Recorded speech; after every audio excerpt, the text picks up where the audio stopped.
Assalamualaikum warahmatullahi wabarakatuh. Waalaikumsalam.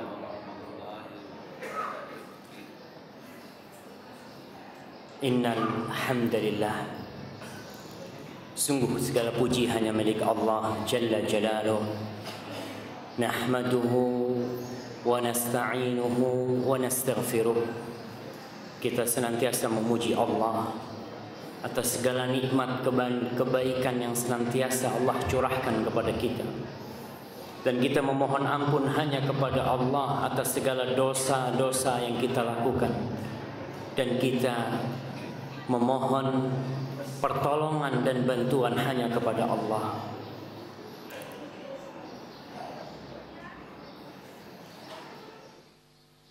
Wa'udzu billahi min syururi anfusina wa sayyiati a'malina. Dan saya berlindung kepada Allah dari kejahatan jiwa kita dan dari dampak-dampak buruk dosa yang kita lakukan. Karena kita memiliki banyak dosa dan dosa itu mengantarkan kita kepada musibah-musibah dan kepada keburukan-keburukan yang kita tidak suka dengan hal itu. Maka kita berlindung kepada Allah Jalla Jalaluh agar Allah melindungi kita dari segala itu. Man yahdillah fala mudhillalah wa man yudlilhu fala hadiyalah. Barang siapa yang diberi petunjuk oleh Allah Jalla Jalaluh, tiada satupun manusia yang dapat menyesatkan dia. Kalau ada satu orang mendapatkan petunjuk dari Allah, lalu berkumpul seluruh umat manusia untuk menyesatkan dia, dia tidak akan beranjak dari hidayah Allah Subhanahu wa taala. Dan sebaliknya, barang siapa yang disesatkan dalam kehidupan ini karena salah mendatangi kajian atau salah memilih teman dan berkawan, maka kau didatangkan 1000 kiai, 1.000.000 ustadz untuk mengembalikan dia dari kesesatannya menuju ke cahaya Allah, dia tidak akan bisa melakukan itu. Allah berfirman kepada Rasulnya, Rasul adalah makhluk yang paling Allah cintai. Allah mengatakan, innaka la tahdi man ahbabta. Muhammad, engkau tidak akan dapat memberikan petunjuk kepada orang yang kau cintai. Engkau tidak akan dapat memberikan taufik kepada orang yang engkau sayangi. Walakin Allah yahdi man yasha. Tapi Allah lah yang memberikan hidayah kepada siapa yang Allah kehendaki. Maka tatkala kita mengucapkan ihdinas siratal mustaqim, tolong dihayati. Kita ini benar-benar membutuhkan hidayah dan bimbingan Allah. Wa asyhadu an la ilaha illallah wahdahu la syarikalah. Dan saya bersaksi bahwa tiada yang berhak disembah, tiada Tuhan yang pantas untuk mendapatkan pengabdian kita, ibadah kita, doa kita, permohonan kita kecuali Allah Jalla Jalaluh. Dia esa la syarikalah. Tiada sekutu bagi Allah Jalla Jalaluh. Lahul mulku wa lahul hamdu wa huwa ala kulli syai'in qadir. Bagi Allah segala kepemilikan. Kita nih mungkin berpikir memiliki sesuatu, tapi sebenarnya itu bukan milik kita. Milik Allah semuanya. Lillahi ma fis samawati wa ma fil ard. Milik Allah semua yang di langit dan semua yang di bumi. Walahul hamd. Dan bagi Allah segala pujian. Terkadang kita ini mengharap pujian manusia. Ingin disanjung oleh sebagian orang karena ketampanannya, karena kegagahannya, karena ilmunya, karena kepiawaiannya, atau yang satu karena kecantikannya. Coba kita berpikir, tuh kecantikan siapa yang kasih? Terkadang ada seorang bangga dengan dirinya, sombong dan minta dipuji oleh manusia. Allah kalau mau bikin dia pulang dari masjid, tabrakan mukanya jatuh, habis tuh aja. Karena semuanya milik Allah. Maka lahul hamd. Dialah yang berhak dipuji. Dialah yang pantas disanjung. Wa huwa ala kulli syai'in qadir. Dan Allah Jalla Jalaluh berkuasa untuk berbuat apa saja. Wa asyhadu anna Muhammadan abduhu wa rasuluhu wa habibuhu wa khaliluh. Salawatu Rabbi wa salamuhu alaihi wa ala alihi wa ashabi ajma'in.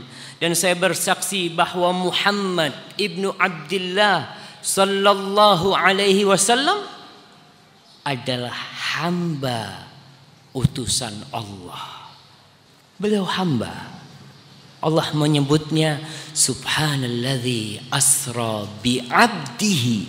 Hamba Allah Nabi kita.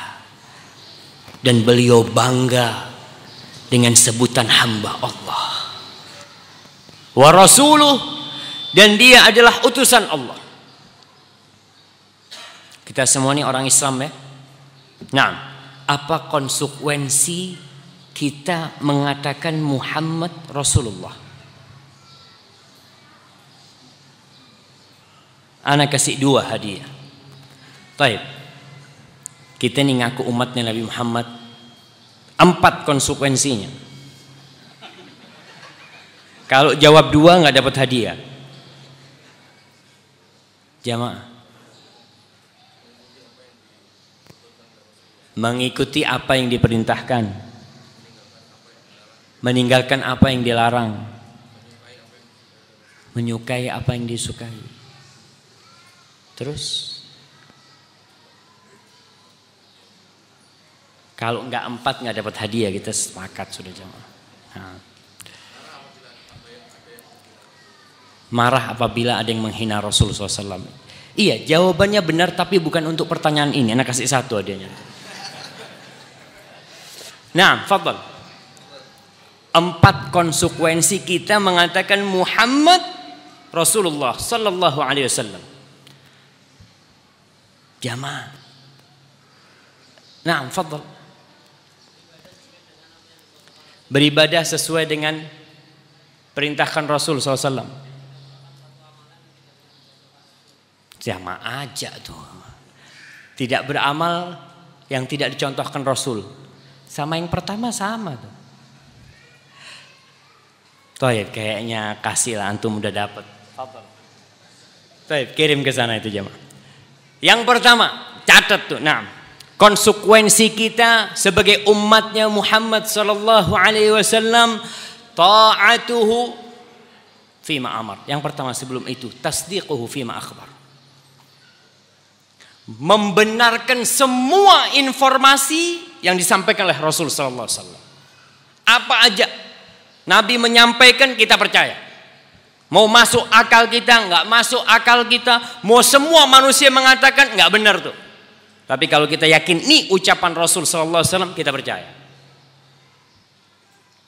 Sebagai contoh, selalu kita harus ingat bahwa semua informasi dari Rasul sallallahu alaihi wasallam yang mungkin buat akal kita nggak nyampe.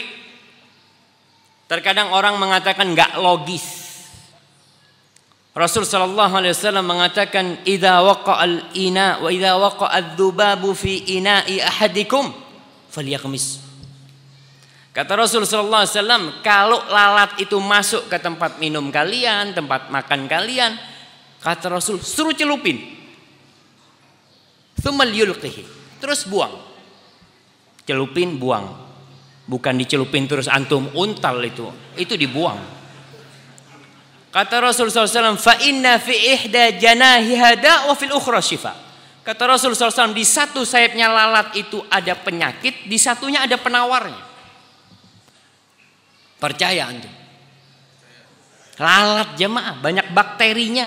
Dari tempat sampah, terbang kemana-mana, masuk ke tempat minum kita, dicelup, terus itu bersih. Ya, bismillah, ana minum dulu.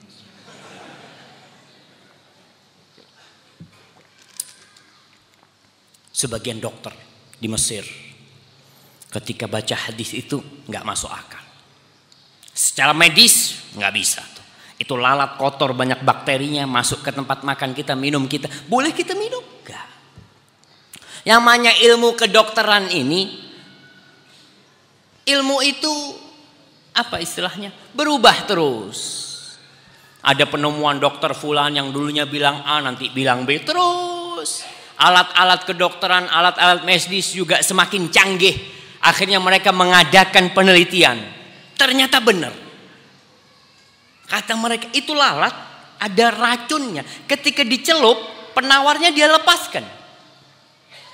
Kemudian diangkat. Sehat tuh jamaah. Akhirnya dokter-dokter, oh begitu, kita percaya sekarang. Percaya sama Nabi apa percaya sama penelitian? Sama penelitian. Kalau kita percaya ini sabda Rasul SAW, yakin tuh sabda Rasul SAW, pasti benar. Nabi ini dapat wahyu dari Allah yang menciptakan lalat. Allah itu menciptakan lalat. Andai kata seluruh umat di dunia ini berkumpul untuk menciptakan lalat satu. Seluruhnya kumpul untuk menciptakan lalat. Jangan yang besar-besar, jangan menciptakan sapi lah. Mungkin terlalu besar. Ciptakan lalat kecil. Atau yang lebih kecil apa? Apa? Kuman, janganlah. Susah dilihat tuh kuman tuh. Tumo. Tumo itu apa? Kutu rambut tuh. Antum melihat tuh. Datang ke orang paling pintar. Ente bikinkan ini, anak kasih 10 miliar. Yang kecil, jangan besar-besar. Suruh bikin tuh, bisa jalan dia ya. Masya Allah, bisa makan, nggak bakal bisa manusia. Maka tatkala Rasul mendapatkan wahyu dari Allah dan beliau sampaikan kepada kita, sami'na wa ata'na, percaya tuh. Nabi nyampaikan, ana percaya. Nggak boleh kita menolak informasi kalau kita mengaku umatnya Muhammad sallallahu alaihi wasallam. Yang kedua, taati perintahnya. Kalau ada perintah dari Nabi, nggak usah banyak tanya. Seperti perintah dari bos atasan kita. Kalau komandan panggil anak buahnya, Joko, siap dan siap. Nabi perintahkan siap, bismillah. Semampu kita. Dilarang yang ketiga, ijtinabu ma naha anhu wa zajar. Meninggalkan apa yang dilarang sama Nabi SAW. Nabi melarang, tinggalkan. Dan yang keempat, wa an la yu'badallah illa bima syara'. Dan kita tidak boleh beribadah kepada Allah kecuali dengan syariatnya. Gimana Nabi sholat? Seperti itu kita sholat. Gimana Nabi berzikir? Seperti itu kita berzikir. Gimana Nabi berhaji? Seperti itu kita berhaji. Mana syariatnya Rasulullah SAW? Seperti itu kita beribadah. Jangan sholat Allah subhanallah jamaah. Kita tanya syariatnya siapa tuh? Ya enggak, anak kalau begini tuh enak gitu kan. Enggak bisa nih ibadah ini dari Rasul sallallahu alaihi wasallam. Rasul mengatakan sallu kama raaitumuni usolli. Mau salat seperti Rasul sallallahu alaihi wasallam salat. Jangan sakarepe dewi. Enggak. Kita ini umatnya Nabi Muhammad. Ikuti gimana Rasul sallallahu alaihi wasallam puasa gitu. Bagaimana beliau berhaji seperti itu. Kalau mengaku umatnya Nabi Muhammad SAW. Semua syariat-syariat kita nih di Indonesia kan sebelum datang Islam. Orang-orang Buddha, Hindu seperti itu. Macam-macam agama mereka. Ketika masuk Islam, ingat dengan firman Allah. Udhulu fisilmi kafah. Masuklah kepada Islam. Kafah itu apa bahasa Jawanya? Kabeh. Sak kabeh ini Islam. Songote Islam. Rambutnya Islami. Bajunya Islami. Semua. Makannya jangan pakai tangan kiri. Hada syaitan. Tangan kanan. Minumnya pakai tangan kanan. Subhanallah. Sebagian orang makan tangan kanan, minum tangan. Apa seperti itu Nabi Muhammad SAW? Bukan. Ma'asyiral ikhwah. Semoga salawat bersambung untuk Rasul dan para sahabatnya dan orang-orang yang beliau cintai. Amma ba'd. Yang pertama saya berterima kasih kepada takmir Masjid Jami' Baitul Hakim ya. Mudah-mudahan menjadi Baitul Hakim, rumah Allah Subhanahu wa taala yang penuh hikmah, dan orang-orang yang hadir di sini adalah orang-orang yang datang untuk menegakkan agama Allah dalam dirinya dan untuk menjadi seorang muslim yang kafah. Kemudian saya berterima kasih kepada seluruh panitia yang telah mengkondisikan semuanya sehingga saya bisa berada di tempat antum sekarang ini. Apa tema kita hari ini? Hanyut bersama Ibnu Mas'ud. Di surat Al-An'am, tatkala Allah menceritakan tentang para nabi, Allah cerita tentang nabi-nabi dari Nuh, terus nanti Nabi Hud, Nabi Sulaiman, Nabi Dawud, terus lalu Allah mengatakan ulaika alladzina hadallah fabihudahu muqtadih. Allah sering cerita sama Rasul sallallahu alaihi wasallam di Al-Qur'anul Karim tentang kisah Nabi Nuh, tentang kisah Nabi Hud, tentang kisah Nabi Dawud, Nabi Sulaiman, Nabi Musa, Nabi Isa, Nabi Yusuf, Nabi Yakub, nabi-nabi. Banyak sekali Allah ceritakan. Untuk apa? Fabihudahu muqtadih. Kau ikutilah petunjuk mereka. Ini perintah Allah kepada nabinya. Maka kita sekarang akan bercerita tentang sahabat-sahabat Nabi. Tentang salah seorang dari sahabat Nabi yang bernama Abdullah ibn Mas'ud ibn Ghafil ibn Habib Abu Abdurrahman al-Hudhali al-Makki al-Muhajiri al-Badri radhiyallahu ta'ala anhu. Ibnu Mas'ud radhiyallahu ta'ala anhu, dia berasal dari kota yang jauh dari Mekah, kemudian dia datang ke kota Mekah. Di situ beliau bekerja mengembala kambing. Ketika Rasul sallallahu alaihi wasallam sudah diutus, Abdullah bin Mas'ud bercerita, "Kuntu ar'a ghanaman li Uqbah ibn Abi Mu'ayyid." Aku dulu menjadi pengembala kambing Uqbah ibn Abi Mu'ayyid.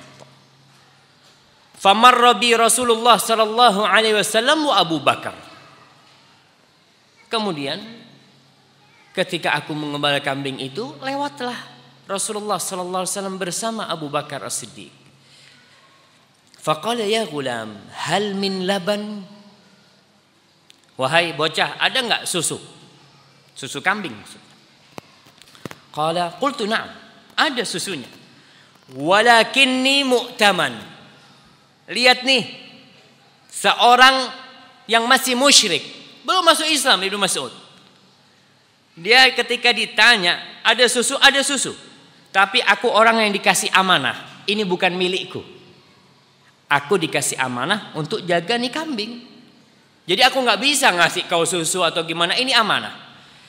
Apa kata Rasul SAW? Qala fahal min syatin lam yanzu alaiha al-fahl. Ada nggak kambing-kambing betina yang belum kawin tuh, yang masih perawan? Fa'ataituhu bisyatin. Dibawa sama Ibnu Mas'ud. Nih, kambing yang belum kawin. Kambing itu tidak akan keluar susu kecuali kalau sudah hamil punya anak. Tapi kalau belum nggak bisa. Dibawa kambing yang belum kawin. Famasaha dhar'aha fanazala laban. Itu diusap sama Rasul SAW, susunya langsung keluar. Sallallahu alaihi wasallam. Fahalabahu fi ina'in fashariba wasaqa Abu Bakar. Sudah dia ambil, dia minum, kemudian dikasih ke Abu Bakar.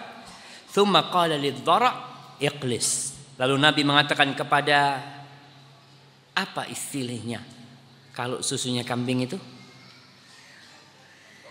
Kantong susunya itu kan ketika ada susunya langsung berat gitu kan. Ketika selesai diperah, selesai diminum, Nabi mengatakan balik kau. Faqalas. Tahu-tahu bisa balik. Qal tsumma ataitu ba'da dzalik. Ini Ibnu Mas'ud melihat kejadian itu sudah mulai terbetik di hatinya, nih ada sesuatu nih di orang ini. Tsumma ataituhu ba'da dzalik. Kemudian dia datang kepada Rasulullah SAW. Faqultu ya Rasulullah, allimni min hadzal qaul ya Rasulullah, ujari aku ucapan-ucapan kau ini. Maka Rasul sallallahu alaihi wasallam mengusap di kepalaku dan berkata, yarhamukallah fa innaka ghulaimun muallam. Kau itu bocah yang pintar. Subhanallah. Itulah awal Islamnya Abdullah bin Mas'ud radhiyallahu taala an.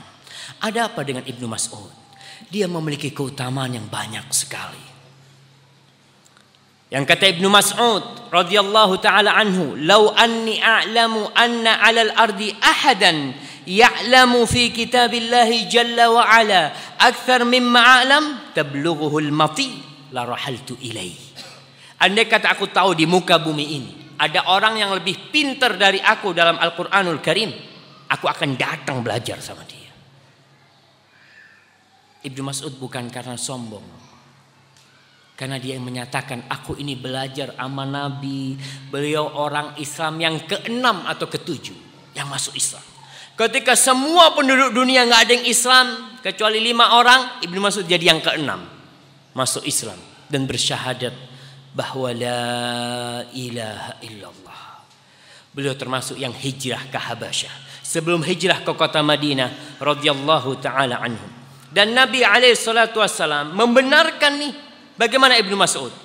Beliau mengatakan man sarrahu an yaqra'al Qur'an ghaddan tariyan kama unzil falyaqra'hu ala qira'ati ibni ummi abd. Barang siapa yang ingin membaca Al-Qur'an segar seperti diturunkan, bacalah kepada Abdullah bin Mas'ud. Baca tuh. Suatu hari Rasulullah SAW berjumpa dengan Abdullah bin Mas'ud. Dia mengatakan, ya Abdullah, iqra' alayya al-Quran. Wahai Abdullah, bacakan Al-Quran kepadaku. Heran Abdullah bin Mas'ud mengatakan, a'aqra'u alayka ya Rasulullah wa alayka unzil. Wahai Rasulullah, gimana aku membacakan kepadamu Al-Quran sedangkan Al-Quran itu diturunkan kepadamu? Lalu Rasulullah SAW mengatakan, inni uhibbu an asma'ahu min ghairi. Aku suka mendengarnya dari selainku. Faftataha Abdullah radhiyallahu anhu surat An-Nisa. Mulai beliau membaca Al-Quran dari awal surat An-Nisa. Apa awal surat An-Nisa? Ana kasih hadiah. Nah,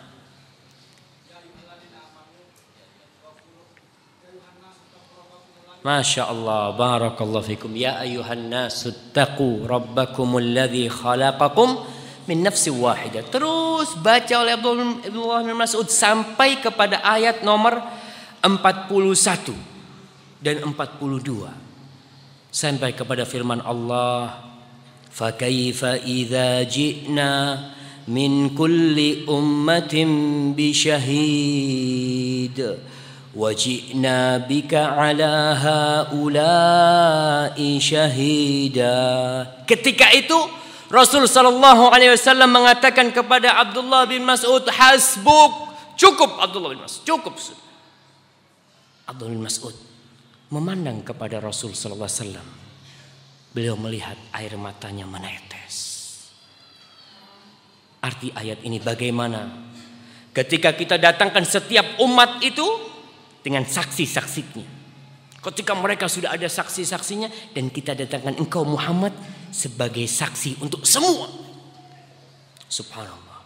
Itu Abdullah bin Mas'ud radhiyallahu taala anhu. Abu Musa bercerita, qadimtu ana wa akhi minal Yaman. Aku datang dari Yaman bersama saudaraku ke kota Madinah.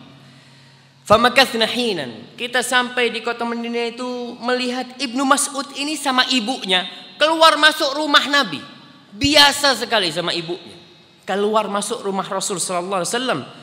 Kemudian dia mengatakan, kita sampai mengira Ibnu Mas'ud itu keluarga Nabi.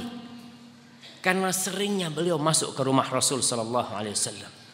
Tapi ternyata ini hamba rupanya tidak ganteng, enggak gagah perkasa, kurus kecil Abdullah bin Mas'ud. Pernah suatu hari Ibnu Mas'ud itu memetikkan siwak buat Rasul SAW. Ya cerita ini siwak kan. Pohon siwak itu namanya pohon arak. Pohon arok. Bukan arak ya. Arok itu yang biasa dipakai siwak. Dia lagi metik siwak itu. Kemudian faja'alatir rih takfa'uh. Angin itu membuat Ibnu Mas'ud ini karena kecil ya kena angin, pohonnya itu goyang-goyang. Fadhahikal qaum. Orang-orang yang dibawa pada ngetawain Abdullah bin Mas'ud. Lihat seperti itu kena angin digoyang-goyang. Rasul sallallahu alaihi wasallam bertanya, "Mimma tadhakun?" Kalian tertawa kenapa? Apa yang membuat kalian tertawa? Di sini kita lihat Rasul sallallahu alaihi wasallam ketika sahabatnya mulai melenceng berat kepada dunia, Rasul kembalikan kepada akhirat. Sudah mulai persepsi mereka kepada dunia dikembalikan ke akhirat. Apa yang membuat kalian tertawa? Apa kata mereka? Ya Nabi Allah min diqqati saqi. Sahabat mengatakan dari betisnya tuh kecil betisnya Abdullah bin Mas'ud ini. Mereka ketawa, menertawakan kecilnya betisnya Ibnu Mas'ud. Maka di sini Rasul sallallahu alaihi wasallam mengatakan kepada mereka, "Walladzi nafsi biyadihi lahuma athqalu fil mizan min Uhud." Kata Rasul sallallahu alaihi wasallam, demi yang jiwaku di tangannya, tuh betisnya Ibnu Mas'ud lebih berat di timbangan daripada gunung Uhud. Jangan tertawa kalian. Terkadang kita melihat orang dari wajahnya, dari face-nya, dari tubuhnya. Jangan. Rasul mengingatkan kepada akhirat. Mungkin dia sekarang seperti itu, kecil, memang itu takdir dia. Tapi betisnya lebih berat di timbangan dari Jabal Uhud. Antum tahu Jabal Uhud? Jabal Uhud itu lebarnya 3 km jamaah. Panjangnya hampir 9 km. Kita naik sama teman-teman dulu 2 jam baru sampai di ujungnya. Tuh betisnya Ibnu Mas'ud lebih berat dari jabal itu. Subhanallah. Rasul begitu cintanya kepada para sahabat. Suatu hari Rasul sallallahu alaihi wasallam dapat hadiah sutra. Kiriman sutra. Ya bukan untuk dipakai, dihadiahkan kepada istrinya siapa. Sahabatnya pada pegang tuh sutra. Pegangin. Masya Allah, lembut. Mereka takjub dengan kelembutan itu sutra. Nih, mulai kepada ke dunia lagi. Memandang berat kepada dunia. Rasul sallallahu alaihi wasallam mengatakan kepada sahabatnya yang takjub dengan kain sutra itu, kata Rasul sallallahu alaihi wasallam, "Lamanadilu Sa'ad ibn Mu'ad fil jannah alyanu min hali." Kata Rasul sallallahu alaihi wasallam, tisunya, sapu tangannya Sa'ad bin Mu'ad di surga itu lebih lembut dari yang kalian pegang nih. Subhanallah. Ingat, dunia ini bakal ditinggalkan semuanya. Itulah Abdullah bin Mas'ud radhiyallahu taala anhum. Hudzaifah bin Yaman, sahibu sirrin Nabi sallallahu alaihi wasallam, dia berkata, "Kana aqrabun nasi hadyan wasimatan bi Rasulillah sallallahu alaihi wasallam Ibnu Mas'ud." Orang yang paling mirip gayanya, akhlaknya, perilakunya dengan Rasul sallallahu alaihi wasallam adalah Abdullah bin Mas'ud radhiyallahu taala anhu. Subhanallah jemaah. Semoga Allah Subhanahu wa taala memberikan taufik kepada kita sehingga kita bisa mencontoh Abdullah bin Mas'ud radhiyallahu taala anhu. Hari ini kita akan mendengarkan ucapan-ucapan Abdullah bin Mas'ud. Kita akan menyimak, kita berusaha untuk menghayati karena ada banyak hikmah di ucapan-ucapan Abdullah bin Mas'ud. Terkadang kita lihat di beberapa buku mereka menukil perkataan filosof Aristoteles, apalagi itu orang-orang barat, orang-orang kafir, kata-kata hikmah. Subhanallah, hikmah tuh ada di perkataan para sahabat Rasul sallallahu alaihi wasallam yang mereka mendapatkan ilmu itu dari Rasulullah sallallahu alaihi wasallam. Para ulama menjelaskan, kalamus salaf qalil kathirul faedah. Omongannya ulama-ulama salaf itu, ulama-ulama terdahulu itu sedikit tapi banyak faedahnya. Nggak kayak kita nih. Ustadznya ngomong 2 jam, faedahnya cuma 2 baris. Antum lihat yang dicatat cuma 2 baris. Oh, Ustadz dari tadi cuma 1 lembar kata dia. Salah, betul. Kalamus salaf itu qalilun kathirul faedah. Wa kalamul khalaf, afwan, kalamus salaf qalil kathirul faedah. Wa kalamul khalaf kathir. Omongnya orang sekarang itu banyak tapi qalilul faedah. Faedahnya sedikit. Subhanallah jamaah. Ya kita nggak bisa nyontoh mereka. Maka paling enggak kita mendengarkan ucapan mereka. Mendengarkan kata-kata hikmah, kata-kata mutiara dari mereka. Yang pertama, Ibnu Mas'ud berkata, La yazalun nasu bi khairin ma akhadhul ilma an akabirihim fa idza akhadhuhu an asaghirihim halaku. Kata Ibnu Mas'ud, orang itu akan berada di atas kebaikan, di atas kebajikan selama mereka itu belajar kepada senior-senior mereka. Ibnu Mas'ud menyampaikan ini, beliau meninggal pada tahun 32 Hijriah kira-kira. Beliau menyampaikan ini kepada para tabi'in, kepada orang-orang dari kalangan tabi'in yang berjumpa dengan para sahabat. Dikasih, kalian akan selalu dalam keadaan baik kalau belajarnya dari orang yang senior, dari ulama-ulama senior yang berilmu. Kalau mereka sudah cari dari ulama-ulama junior, katanya mereka akan hancur. Ketika para sahabat ditinggalkan, sahabat-sahabat senior, Umar bin Khattab, Utsman, Ali itu ditinggalkan. Kemudian orang belajar kepada ulama-ulama yang baru, maka mereka akan hancur. Kita pun seperti itu. Kalau kita lebih mementingkan perkataan-perkataan ulama-ulama khalaf, meninggalkan perkataan-perkataan para sahabat Nabi, hancur kita. Karena mereka itu mendapatkan ilmu langsung dari Nabi. Langsung Nabi menyampaikan, langsung diterima.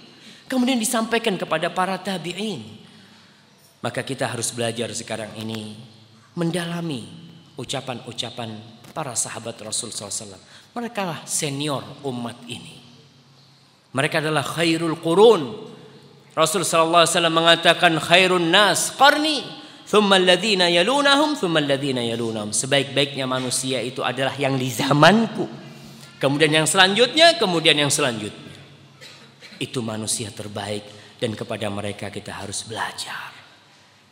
Baca antum kitab Syiar A'lamin Nubala, ucapan-ucapan sahabat Nabi, ilmu-ilmu yang disampaikan oleh Ibnu Abbas, oleh Abdullah bin Umar dan yang lainnya.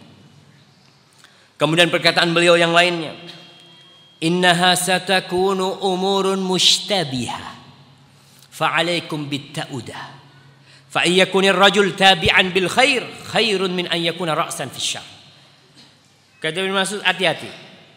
Ini ngomong kepada para tabi'in, hati-hati kalian. Nanti akan muncul masa di situ ada urusan-urusan yang abu-abu, mushtabihah.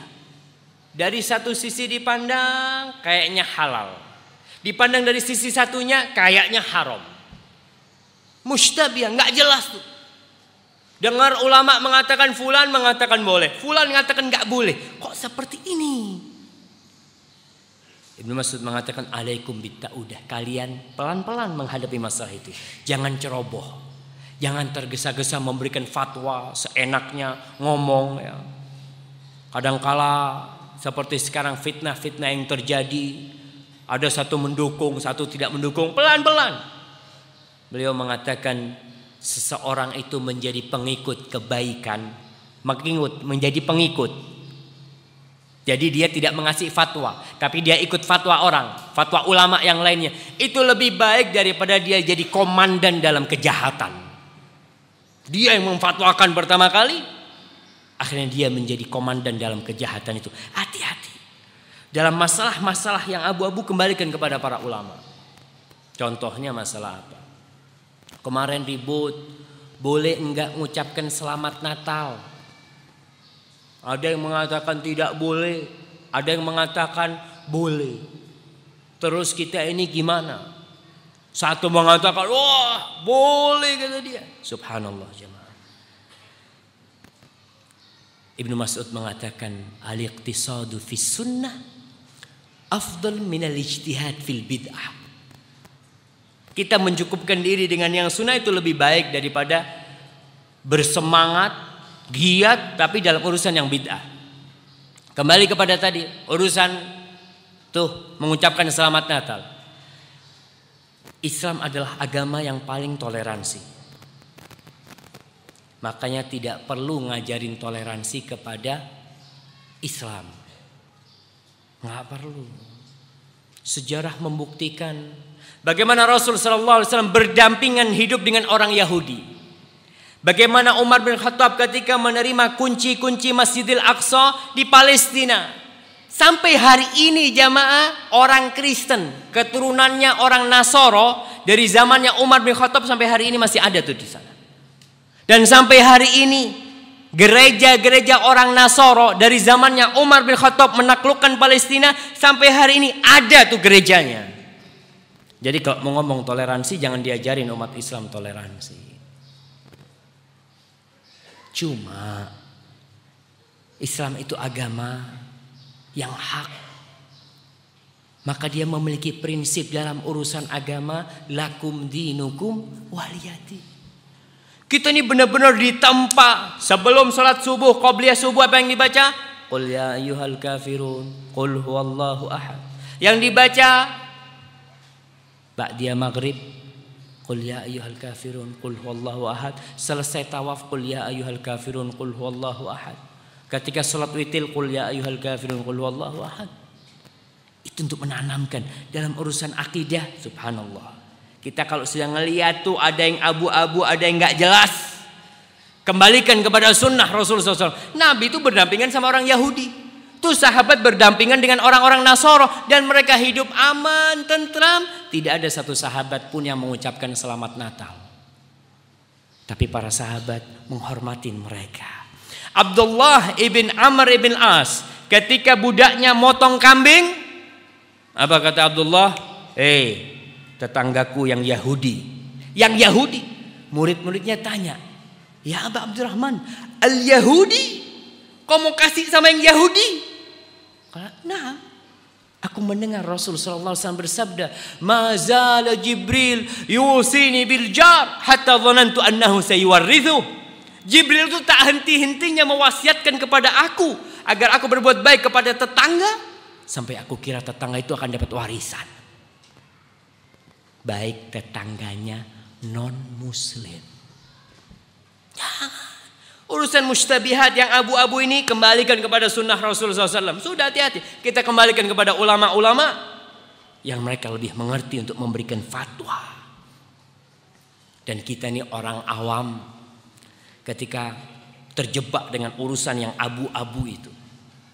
Ingat dengan sabda Rasul sallallahu alaihi wasallam, fa innahu man ya'ish minkum ba'di fasayara ikhtilafan katsira. Barang siapa yang hidup setelah aku, maka dia akan melihat perselisihan yang banyak sekali. Ibnu Mas'ud mengatakan, innakum satuhdithun wa yuhdits lakum. Kalian bakalan bikin hal-hal yang baru dalam agama ini. Dan akan ada orang-orang yang bikin perkara-perkara yang baru dalam urusan agama ini, dalam urusan ibadah ini. Fa in ra'aitum muhdatsatan, kalau kalian melihat perkara yang baru dalam urusan agama ini, fa'alaikum bil amril awal. Kalian kembalikan kepada yang pertama, kepada sunnah Rasul SAW. Itu kata Nabi. Yang hidup setelah aku mati akan melihat perselisihan yang banyak sekali. Solusinya gimana? Hati-hati, pelan-pelan, jangan tergesa-gesa menvonis. Fa'alaikum bisunnati wa sunnatil khulafa'ir rasyidin al-mahdiyyin min ba'di tamassaku biha wa 'addu 'alaiha bin nawajid wa iyyakum wa muhdatsatil umur. Kata Rasul sallallahu alaihi wasallam, ketika urusan itu banyak perselisihan, maka kalian pegang sunnahku dan sunnah khalifah-khalifah setelahku. Sunnahnya Abu Bakar. Abu Bakar ngamalkan enggak? Tidak. Oke. Umar ngamalkan enggak? Tidak. Utsman ngamalkan? Tidak. Ali tidak. Semuanya tidak. Maka aku tidak. Aku tidak. Ini baik. Oke. Sudahlah, daripada kita ribut, kita kembalikan kepada yang pertama. Kepada Rasul sallallahu alaihi wasallam, kepada Abu Bakar As-Siddiq, khalifah yang 4 itu. Ikutin sunnah-sunnah mereka. Pegang dan gigit dengan gigi geraham kalian. Wa iyyakum wa muhdatsatil umur. Hati-hati dengan perkara-perkara yang baru dalam urusan agama ini. Ma'asyiral muslimin rahimakumullah. Ibnu Mas'ud juga berkata, ya ayuhan nas, alaikum bit ta'ati wal jamaah. Wahai manusia, kalian harus taat dan kepada pemerintahan harus patuh kalian. Fa innaha hablullah azza wa jalla alladzi amara bi. Itu taat kepada pemerintah, baik pemerintahnya zalim. Jangan berpikir, wow, Ustaz tuh taat tuh kalau perintahnya adil, taat, rakyatnya mampu. Tidak. Rasul sallallahu alaihi wasallam mengatakan bakal ada tuh pemimpin-pemimpin nanti yang qulubuhum qulubus syayatin fi juthmanil ins. Yang nanti pemimpin-pemimpin itu hati mereka adalah hatinya setan, badannya doang yang manusia. Nanti akan datang. Nabi masih suruh isma wa ati', dengarkan dan taati. Maka kita harus dengarkan dan taati. Selama pemerintah kita menyuruh kepada yang ma'ruf, kita taati. Itulah hablullah kata Ibnu Mas'ud, yang kita diperintahkan untuk bersama-sama menjaga kebersamaan. Kemudian wa ma takrahuna fil jamaah khairun mimma tuhibbuna minal furqah. Kebersamaan yang kalian benci itu lebih baik daripada perpisahan, perpecahan yang kalian sukai. Maka kita sebagai seorang muslim, kita dengarkan dan taat kepada pemerintah kita sambil mendoakan pemerintah kita. Jangan mengatakan, wah salah ini, salah itu. Kita pun kalau naik mungkin gak jauh lebih baik dari dia. Maka doakan semoga Allah memberikan hidayah kepada mereka. Ibnu Mas'ud juga berkata, i'tabirun nas bi akhdanihim. Kalian kalau mau menilai manusia, menilailah dia dengan sohib-sohibnya, dengan teman-temannya, dengan kawan-kawannya, dengan kekasih dia, sahabat karibnya. Dan ini sesuai dengan sabda Rasul sallallahu alaihi wasallam, al-mar'u ala dini khalilihi. Seseorang itu agamanya ikut agamanya siapa? Sahabatnya. Sahabatnya sering ke masjid, diajak ke masjid dia. Melihat sahabatnya sering ikut kajian, insya Allah ikut kajian dia itu. Maka kita kalau melihat orang, lihatlah kepada temannya, karena memang as-sahibu sahib. Teman itu bisa menarik baik kepada kebaikan atau kepada keburukan.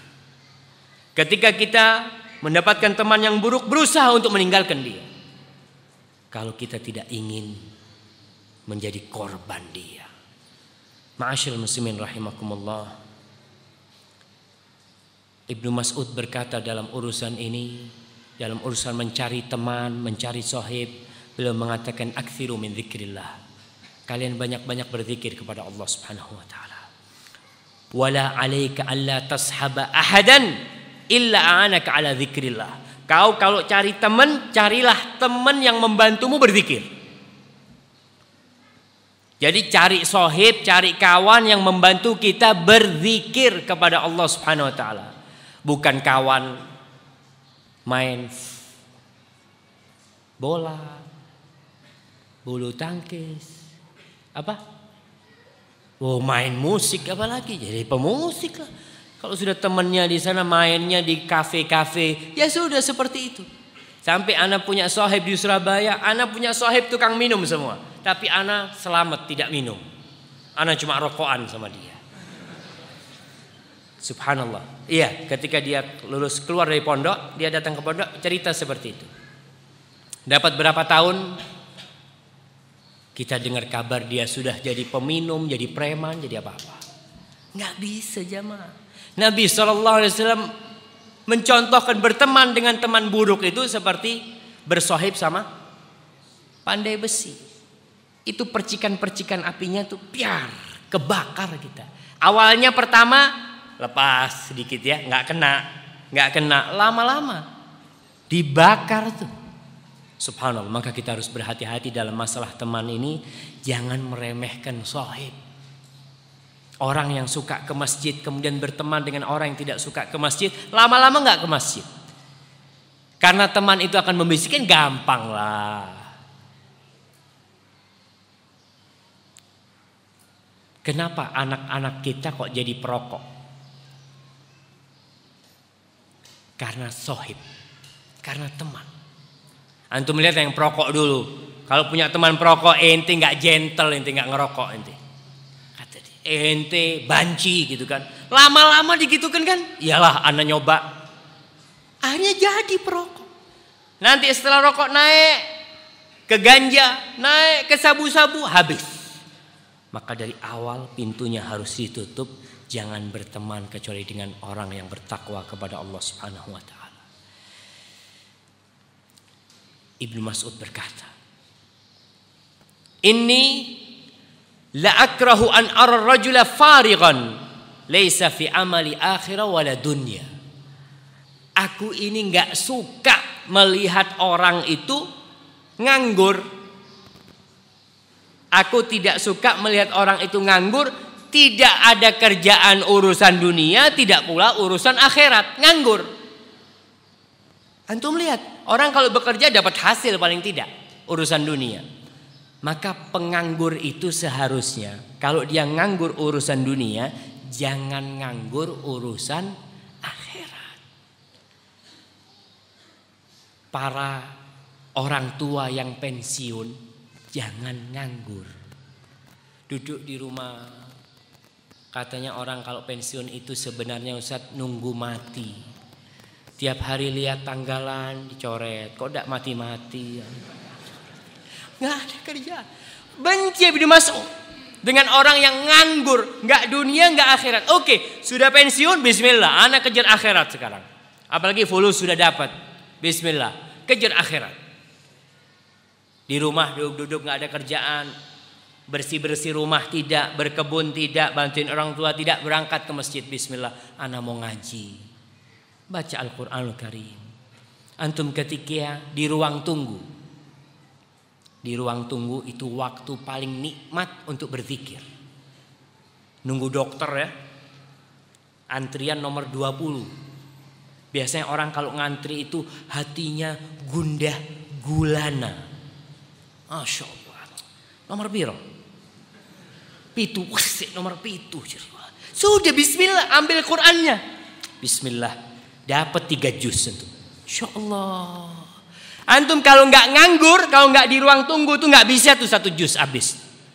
Tapi dengan kita nganggur, kita manfaat. Ini anak mau cari akhirat. Daripada nganggur nungguin dokter ini. Bismillah. Makanya usahakan alhamdulillah sekarang ini jamaah, Quran itu bisa dibawa kemana-mana. Semua sudah punya gadget. Apa? Android, apalah pokoknya HP ini, tablet, bismillah. Isi Al-Quranul Karim. Jangan diisi film-film. Nganggur dulu film. Allahu Akbar. La dunia wala akhirat. Malah membahayakan kita. Tapi kalau kita Al-Quran, Masya Allah. Capek baca, pasang handsetnya. Dengarkan Al-Quran. Masya Allah. Capek Al-Quran Ustaz, ganti ceramah. Masya Allah. Banyak. Jangan sampai nganggur. Karena nanti di akhirat orang-orang yang bertakwa pun itu menyesali atas detik-detik yang pergi tanpa amal ibadah. Akan menyesali juga. Maka kita walaupun sudah ngaji, usahakan waktu-waktunya diisi dengan yang baik. Kalau nggak urusan dunia, urusan akhirat. Kadangkala sebagian ikhwan nganggur, cari kerjaan sana ditolak, kerjaan sini ditolak. Mungkin kita husnudzon sama Allah. Mungkin ana harus kerja akhirat dulu. Bismillah. Apa yang bisa kita lakukan untuk akhirat kita? Qala Zabid At-Ta'i, seorang tabi'in, muridnya Ibnu Mas'ud. Askatatni kalimat Ibnu Mas'ud 20 sana.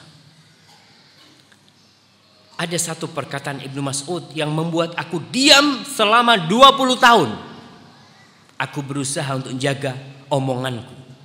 Apa kata dia? Man kana kalamuhu la yuwafiqu fi'lahu fa innama yuwabbihu nafsahu. Barang siapa yang perkataannya tidak sejalan dengan perbuatannya, orang itu mencaci maki diri sendiri. Wah, kalau ngomong Masya Allah, masalah kebaikan, masalah sholat, masalah sedekah, pas waktu datang kota amal langsung dipindah. Subhanallah, ente ngomongnya dari tadi sedekah. Jangan. Kita berusaha untuk menjaga jangan sampai perbuatan kita ini tidak sesuai dengan amal perbuatan kita sama perkataan kita. Kabura maqtan 'indallah an taqulu ma la taf'alun, ya Allah ya. Merupakan dosa besar di sisi Allah tatkala kalian berkata apa yang tidak kalian ucapkan. Kemudian ada tempat ilmu. Ada wadah ilmu yang orang menjauhi wadah itu. Cari ilmu jauh-jauh ke barat sana. Ilmu Islam ya kita bicarakan. Ke Jerman, ke Sorbonne, ke McGill, kemana-mana dia cari ilmu agama ke sana. Dan Ibnu Mas'ud mengatakan, "Idza aradtumul ilma," kalau kalian ingin ilmu, fanthuril Quran. Buka tuh Al-Quranul Karim. Kalau kalian mau cari ilmu, buka tuh Al-Quranul Karim. Fa inna fihi ilmal awwalina wal akhirin. Di Al-Quran itu ada ilmu orang-orang terdahulu dan ada ilmu orang-orang yang akan datang. Subhanallah. Allah menceritakan di Al-Quran apa? Semuanya. Cerita dari mulai penciptaan Nabi Adam. Di situ kita tahu bahwa teori Darwin sudah nggak benar. Dari mana nih? Manusia yang pertama diciptakan itu siapa? Adam alaihissalam. Di mana kita membaca? Di Al-Quranul Karim. Allah Subhanahu wa taala berfirman, "Inna hadzal Qur'an yahdi lillati hiya aqwam wa yubashshirul mu'minina alladhina ya'maluna as-salihat anna lahum ajran kabira." Kata Allah Jalla Jalaluhu di surat Al-Isra ayat 9, sesungguhnya Al-Quran ini memberikan hidayah kepada jalan yang paling lurus dan memberikan kabar gembira kepada orang-orang yang beriman dan beramal soleh bahwa bagi mereka pahala yang sangat besar, pahala yang sangat agung. Di mana? Di Al-Quranul Karim. Maka usahakan kita sering-sering membaca Al-Quranul Karim. Jangan terbenam matahari kecuali kita sudah membaca Al-Quranul Karim, walaupun satu ayat. Baca ya, baca, bukan hafalan. Baca, pegang Qurannya, kasih tanda tuh. Tiap hari baca satu ayat. Antum baca a'udzubillahi minasyaitonirrajim, bismillahirrahmanirrahim, alif lam mim, alhamdulillah. Bu, bener jemaah, nggak apa-apa. Karena ada orang yang sepanjang tahun nggak pernah pegang Quran. Kita kasih tahu keluarga kita, bu, dibaca walaupun satu ayat. Ada orang yang cuma baca Quran Ramadan, nggak sedikit kita katakan, banyak. Coba baca, besoknya baca. A'udzubillahi minasyaitonirrajim. Dzalikal kitabu la raiba fi hudal lil muttaqin. Ya Allah, alhamdulillah. Terus 1 tahun berapa ayat kita baca? 360 lebih ayat kita baca. Berapa tahun kita khatam Al-Quran? Ya nggak apa-apa, antum jangan ketawa. Berapa tahun? 20 tahun? Enggak lah, iya kira-kira 20 tahun.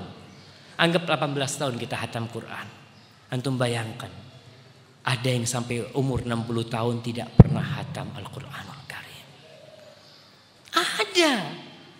Jadi jangan satu ayat ini diremehkan, jangan. Itu modal. Mungkin hari ini satu ayat itu batas minimal. Kalau antum mau baca 3 ayat, tafadhol.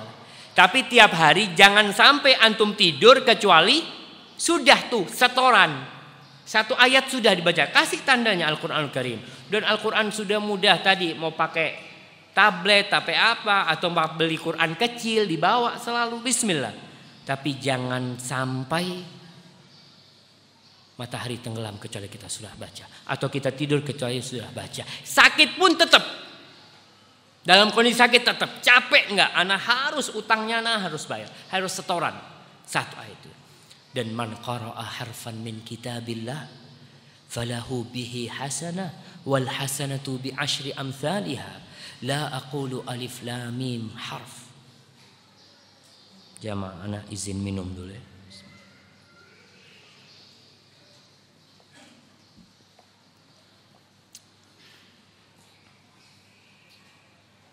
Masya Allah, jazakallah khair. Soalnya nggak enak sama itu.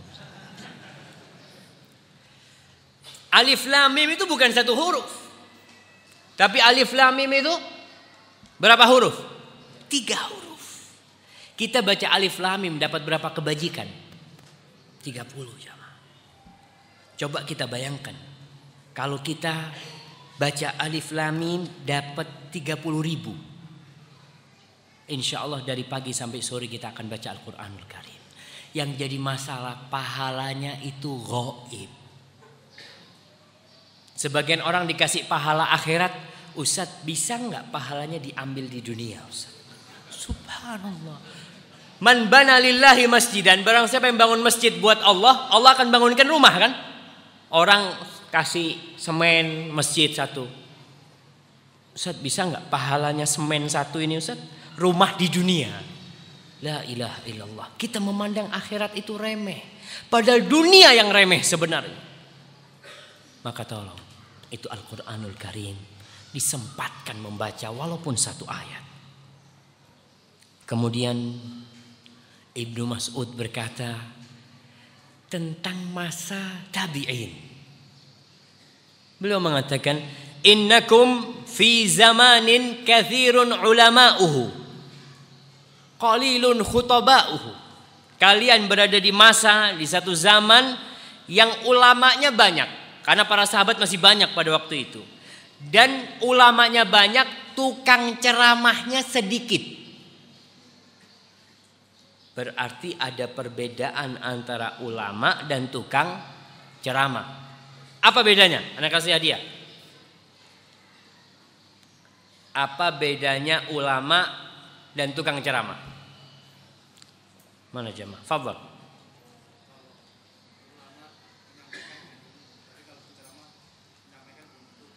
Masya Allah. Fadhal, barakallahu fikum. Kalau ulama tuh nyampaikan dengan ilmu. Kalau khutbah ya model kita nih. Pokok ceramah aja dapat di kitab ya disampaikan. Khutbah Jumat bismillah. Halaman berapa kata dia sampai di mimbar. Ya a'udzubillahi minasyaitonirrajim. Alhamdulillah. Tukang ceramah, pokok nyampaikan saja. Tapi ketika ditanya nggak ada ilmunya. Dan berapa banyak sekarang tukang-tukang ceramah baik di televisi, di radio, di masjid-masjid kerjanya cuma ceramah dan ceramah itu mudah. Sekarang kalau mau ceramah itu sekolahnya di mana? Di mana Ustaz? Ada fakultas komunikasi. Oh, dengan retorikanya apa, dengan gaya. Apa nggak bisa? Bisa. Nggak harus punya ilmu jadi penceramah itu. Tapi kalau ulama harus dengan ilmu. Di masa itu Ibnu Mas'ud mengatakan kalian di zaman nih masih banyak ulamanya dan sedikit tukang ceramahnya. Wa sayati ba'dakum zaman. Akan datang satu masa kepada kalian qalilun ulama'uhu kathirun khutaba'uhu. Akan datang satu masa yang ulamanya sedikit, tukang ceramahnya yang banyak. Dan kita di masa itu ada acara lomba pidato. Lomba pidato di TV ya, macam-macam. Di mana-mana lah ada acara pidato. Untuk latihan boleh lah, latihan ceramah boleh. Tapi nanti akan munculnya tukang ceramah, bukan ulama. Akan meluluskan tukang-tukang ceramah saja. Dan sampai ada berita subhanallah, tukang ceramah yang menginjak kepala salah satu jamaahnya. Saya lihat subhanallah. Itu hasil dari apa? Lomba-lomba itu. Dan ulama itu dididik jamaah. Akhlaknya, adabnya, ilmunya. Para ulama itu subhanallah. Dulu para sahabat mengatakan, sampai Imam Malik menceritakan, barang siapa yang tidak mewariskan kepada murid-muridnya la adri, bahaya. La adri itu artinya enggak tahu. Jadi ulama itu lebih sering ngomong la adri jemaah.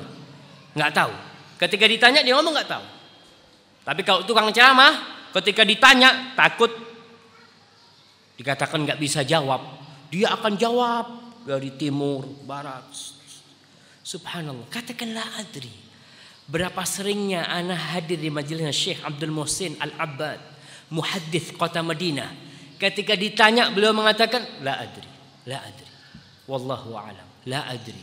Tanyakan kepada selainku, aku nggak tahu. Tanyakan kepada yang lainnya. Subhanallah. Tuh ulama seperti itu ternyata. Lebih sering mengatakan la adri. Maka hati-hati. Ketika di masa yang sangat menakutkan sekali. Al-Haytami, apa As-Subki ya? Dia ditanya, kalau nggak salah Al-Haytami, bagaimana hukumnya orang yang naik mimbar sedangkan dia itu tidak tahu mana hadis sahih, mana hadis dhaif. Bagaimana hukumnya? Ini pada abad ke-8 Hijriah kira-kira. 7 atau 8. Kata dia, kalau orang itu mengambil hadisnya dari kitab yang sahih, kitab yang mu'tabar, yang dijadikan rujukan nggak masalah. Dia mengambil hadisnya dari Sahih Bukhari, ngambil hadisnya dari Sahih Muslim, dari kitab-kitab sahih, nggak masalah dia ceramah dengan hal itu. Tapi kalau dia nggak tahu dan ngambil sembarangan itu hadis, dia mengatakan yajib ala walil amr an yu'azzirahu. Wajib kata dia bagi pemerintah untuk memberikan sanksi kepada orang-orang yang naik mimbar sedangkan dia tidak tahu mana yang sahih dan mana yang dhaif. Karena ada orang yang menyampaikan hadis ya, sampai diceritakan oleh seorang syekh, dia ceramah, masya Allah, jangan ditanya ceramahnya. Orang itu pada nangis dalam ceramahnya. Kemudian di akhir ceramahnya dia sebutkan rawahu Ibnul Jauzi fil mawdu'at, diriwayatkan oleh Ibnul Jauzi dalam kumpulan hadis-hadis palsu. Hadisnya palsu ternyata. Tapi dia nggak tahu. Oh ini hadis bagus. Dia sampaikan. Hati-hati. Dan ingat kita benar-benar di masa yang banyak tukang ceramah dan sedikit ulamanya. Maka kita kalau mau bertanya itu pilih-pilih. Mana yang kiranya bisa menjawab pertanyaanku. Dari orang-orang yang berilmu. Kemudian jangan marah. Kalau ulamanya bilang la adri. Imam Malik itu pernah ada satu penanya dari Andalusia, dari Spanyol. Kira-kira bawa 39 atau 40 lebih pertanyaan. Dia bawa permasalahan itu kepada Imam Malik di Madinah. Dia tanyakan. Di antara pertanyaan itu mungkin yang dijawab cuma 2 atau berapa oleh Imam Malik. Kata yang bertanya, Imam Malik, ente gak bisa jawab pertanyaan-pertanyaan ini. Kata dia, iya. Katakan kepada penduduk Andalus, Imam Malik gak bisa jawab. Mau apa? Memang gak bisa jawab. Ini urusan agama gak bisa pakai logika menurut saya. Enggak, dia gak tahu jemaah. Dan begitulah ulama. Dan sekali lagi para penceramah itu subhanallah. Ada yang disebut khatibu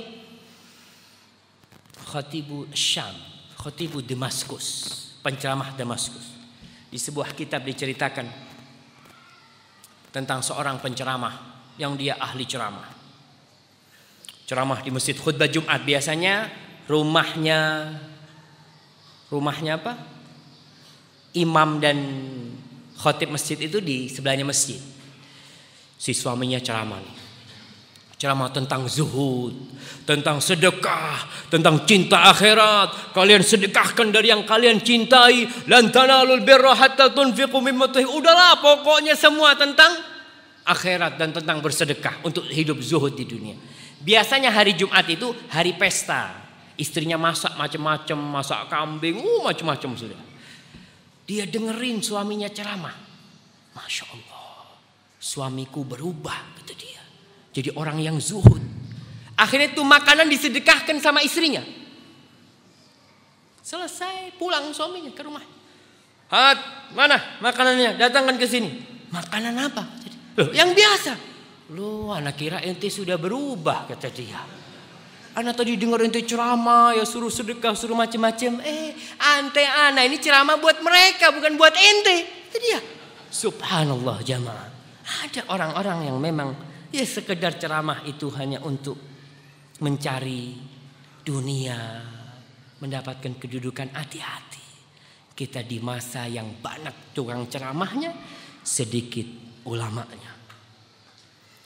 Di dalam sebuah hadis yang disahihkan oleh Syekh Albani, ra'aitu lailata usriya bi, kata Rasulullah SAW pada malam Isra Mi'raj Rasulullah SAW, aku melihat rijalan tuqradu shifahum, aku melihat, subhanallah, semoga Allah menyelamatkan kita, aku melihat lelaki-lelaki yang lidahnya itu dipotong-potong, bimaqarid min nar, dengan gunting-gunting dari api neraka. Faqultu man haula ya Jibril, siapa mereka wahai Jibril? Qala al-khutaba'u min ummatika, tukang-tukang ceramah dari umatmu. Ya'muruna an-nas bil birri wa yansawna anfusahum wa hum yatluna al-kitab afala ya'qilun. Mereka tukang-tukang ceramah dari umatmu yang menyuruh orang berbuat kebajikan, melarang mereka dari kemungkaran, tapi mereka lupa dengan diri mereka sendiri, sedangkan mereka membaca Al-Quranul Karim. Apa mereka nggak mikir? Subhanallah jemaah. Kita benar-benar berhati-hati dalam urusan ini.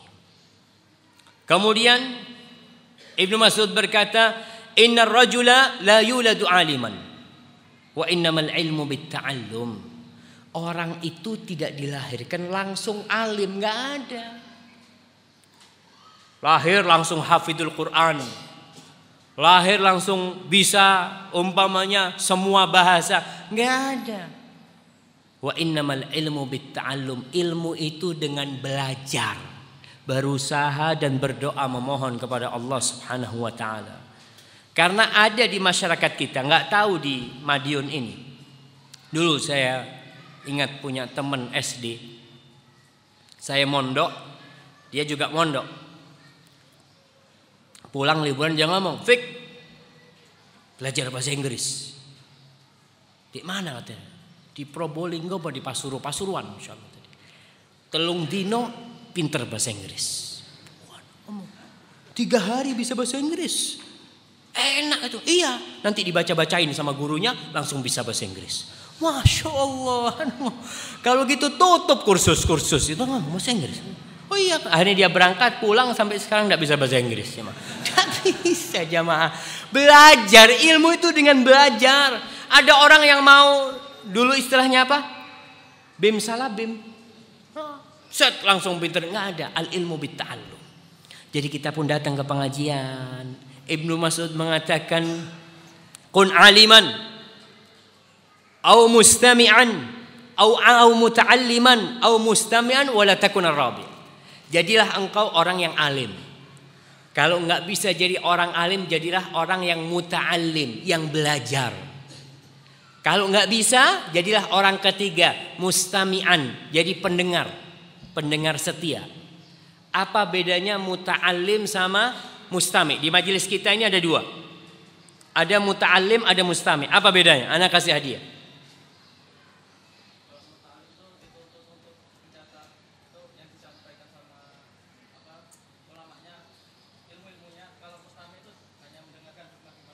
Masya Allah. Antum masuk yang mana? Masya Allah. Fadhal. Iya betul kata beliau nih. Kalau muta'alim itu yang datang bawa catatan gitu ya, dicatat, yang poin-poinnya dia catat, itu muta'alim. Kalau mustami itu pendengar sejati. Dia dengarkan. Itu masuk yang mana? Mustami gitu kan. Tapi alhamdulillah di sini ya sebagian mustami, sebagian muta'alim. Wala takunir rabi, jangan jadi yang keempat. Enggak alim, enggak mau belajar, enggak mau mendengarkan, ya udah. Jadi orang bodoh akhirnya. Maka alhamdulillah kita datang pengajian, Masya Allah. Walaupun antum tidur di tempat ini jamaah, masih dapat berkahnya Ustaz. Masih jamaah. Di sini malaikat-malaikat Allah turun, rahmat Allah turun, sakinah turun, ketenangan. Nazilat alaihimus sakinah. Orang yang datang ke majelis ilmu itu sakinah akan turun. Buktinya apa?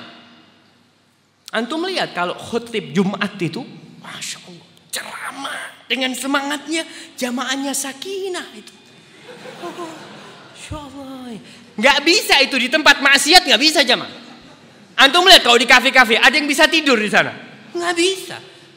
Tapi bukan sakinah itu, ketenangan, bukan ngantuk ya. Sebagian orang ente kalau nggak bisa tidur pengajian. Bismillah. Bukan ya. Sakinah di situ kita bisa tenang ya, hati tentram ya, subhanallah, mendengarkan ayat-ayat Allah, hadis-hadis Rasul SAW.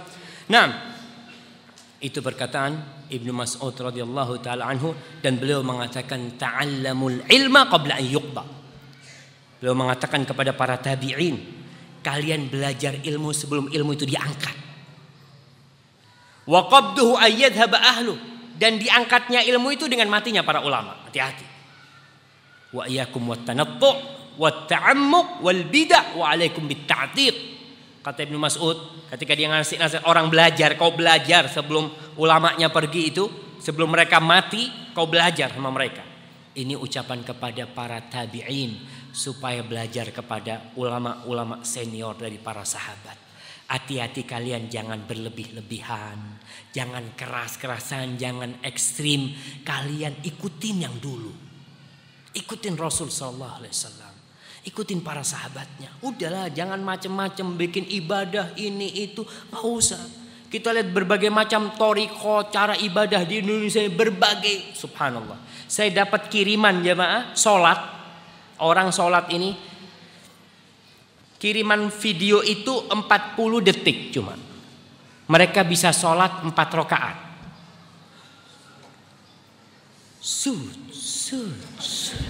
Masya Allah, ana lihat bener apa ini film mana ngomong, bener di sebuah musola.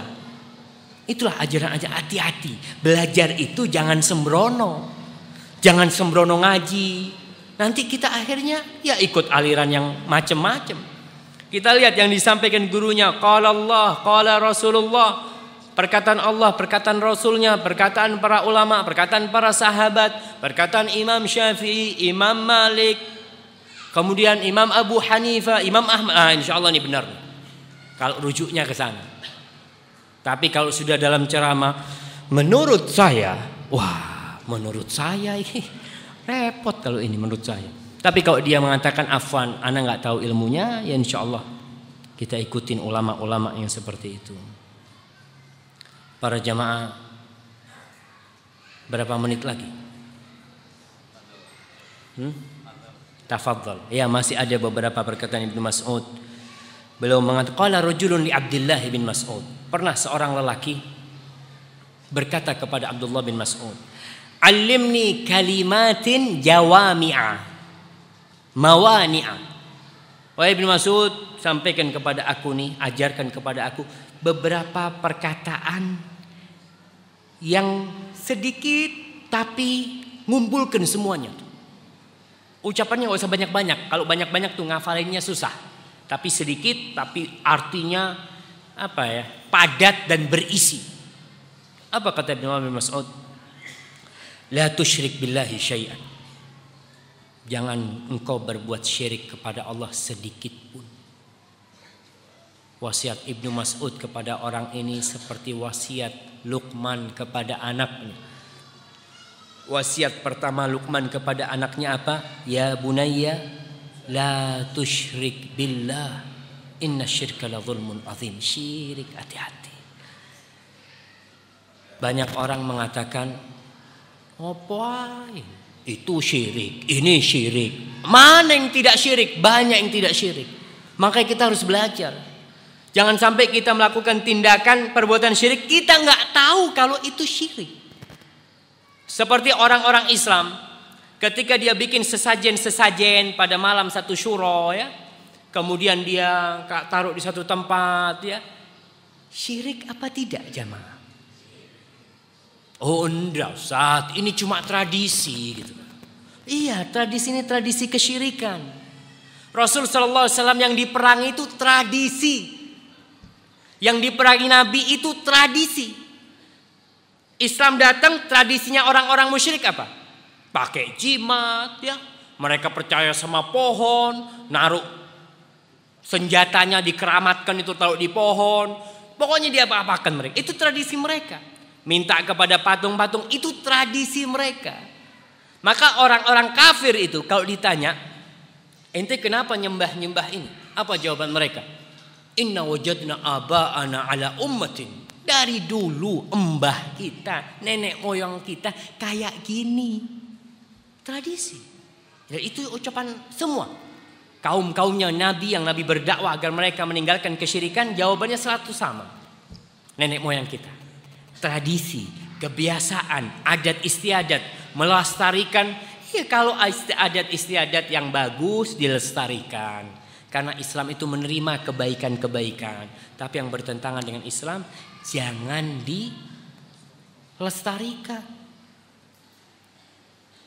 Subhanallah jemaah. Itu nasihat pertama. Wazul ma'al Qur'ani haitsu zal. Bergeraklah engkau bersama Al-Qur'an di mana Qur'an itu bergerak. Artinya apa? Di Al-Qur'an dikatakan jangan. Perintah lakukan. Kita mengikuti Al-Qur'an Karim, imam kita. Al-Qur'anul Karim.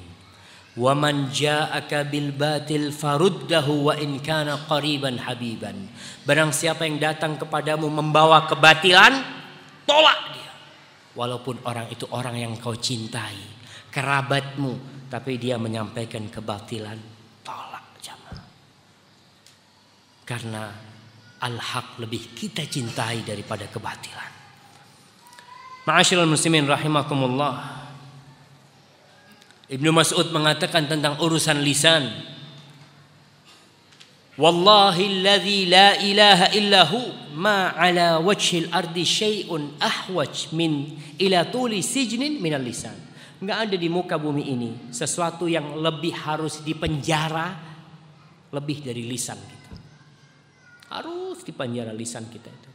Karena yang membuat orang masuk neraka itu kebanyakan apa? Hasal itu alsinatihim. Hasil ucapan dia. Maka usahakan ketika kita mau ngomong mikir. Subhanallah, saya kadang-kala menyampaikan sesuatu, setelah itu ya Allah, kok ngomong itu ya. Itu gak bisa ditarik jemaah. Lebih baik jangan diomongin. Karena kalau sudah keluar udah lepas. Maka hati-hati. Ada orang yang berucap ucapan yang dia tidak memperhatikan ucapan itu. Ya, diremehkan. Ternyata dengan ucapannya itu dia masuk ke neraka Jahannam 70 tahun masuk ke sana. Gara-gara ucapan dia yang tidak diridhai oleh Allah Subhanahu wa taala. Maka hati-hati dengan lisan kita, jaga omongan kita. Kalau kira-kira kurang bermanfaat, ya diamlah kita. Ibnu Mas'ud dalam urusan lisan mengatakan, "Law sakhirtu min kalbin la khasyitu an akuna kalban." Kalau aku menghina anjing, aku takut aku jadi anjing, kata dia. Dari omongan itu, apa katanya orang Jawa? Mandi. Apa? Mandi ya. Manjur, ucapanmu itu manjur. Hati-hati kalau ngomong. Ada orang yang mendoakan anaknya kepada keburukan, ya. Mudah-mudahan kau seperti ini. Jadi itu seperti itu nantinya. Hati-hati. Jadi kalau ada orang menghina orang lain, bakalan tuh balik sama dia omongan itu. Maka kita harus hati-hati dengan omongan kita. Kemudian Ibnu Mas'ud mengatakan, laisal ilmu bi kathratir riwayah. Ilmu itu bukan dengan banyak riwayatnya, bukan dengan banyak hadisnya, walakinnal ilma al khasyah. Tapi yang disebut ilmu adalah rasa takut dan ketakwaan kepada Allah. Itu ilmu. Kalau sekedar banyak hadisnya, banyak orang tinggal ngafalin. Bahkan orang kafir ada yang hafal Al-Quran. Ada. Antum tahu sama yang namanya? Di Indonesia, orientalis Senok Hogron. Orang Belanda tuh hafal Quran. Bayangkan jamaah. Tapi ilmu itu bukan dengan banyak hafalan, banyak riwayat, tapi ilmu adalah yang mewariskan rasa takut kepada Allah. Karena Allah berfirman, innama yakhsyallaha min ibadihil ulama. Sesungguhnya yang takut kepada Allah dari hambanya siapa? Para ulama. Ulama yang gimana? Yaitu kalau ulama itu takut sama Allah, oh ini berarti ilmunya benar tuh. Rasul sallallahu alaihi wasallam mengatakan, man talabal ilma mimma yubtagha bihi wajhallah la yatlubuhu illa liyusiba bihi aradan minad dunya lam yaruh raihatal jannah. Barang siapa yang belajar ilmu agama dengan tujuan dunia, maka dia tidak akan mencium bau surga. Maka kita tahu belajar ilmu ini bukan untuk dunia, untuk mewariskan ketakwaan dan rasa takut kepada kita. Kemudian sebelum yang terakhir, Ibnu Mas'ud berkata, "Idza sami'ta ya ayyuhalladzina amanu," apabila engkau mendengar di Al-Qur'an ya ayyuhalladzina amanu fa'ar'iha sam'ak, dengarkan tuh. Jadi kalau kita baca Al-Qur'anul Karim kemudian sampai ya ayyuhalladzina amanu kutiba alaikumus shiyam, ya ayyuhalladzina amanu, oh ana dipanggil, cari terjemahannya, cari, berhenti. Karena ketika ya ayyuhalladzina amanu kita orang beriman, maka kita dipanggil.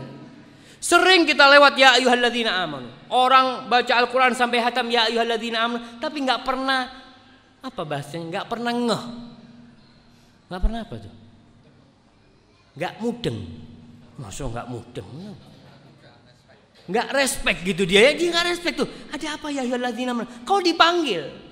Ketika ya ayyuhalladzina amanu kita nih dipanggil. Berhenti, kata Ibnu Mas'ud. Ketika ada ya ayyuhalladzina amanu, dengarkan tuh. Fa imma khairun tu'mar bihi wa imma syarrun tunha anhu. Di situ ada kebaikan yang kau diperintahkan untuk mengamalkannya, atau keburukan yang kau harus meninggalkannya. Jadi ingat, kalau lewat ya ayyuhalladzina amanu, baca terjemahannya. Nggak punya terjemahannya, tanya sama ustaz, ustaz, ana baca di Al-Quran nggak punya Quran terjemahan. Ya ayyuhalladzina amanu, apa contohnya? Apa jamaah? Qu anfusakum wa ahlikum nara. Ya ayyuhalladzina amanu tubu ilallah taubatan nasuha. Banyak tuh ya ayyuhalladzina amanu. Berapa kali disebutkan di Al-Quran ya ayyuhalladzina amanu? Ana kasih bingkisan istimewa buat para pencari kebenaran. Masya Allah. Jamaah,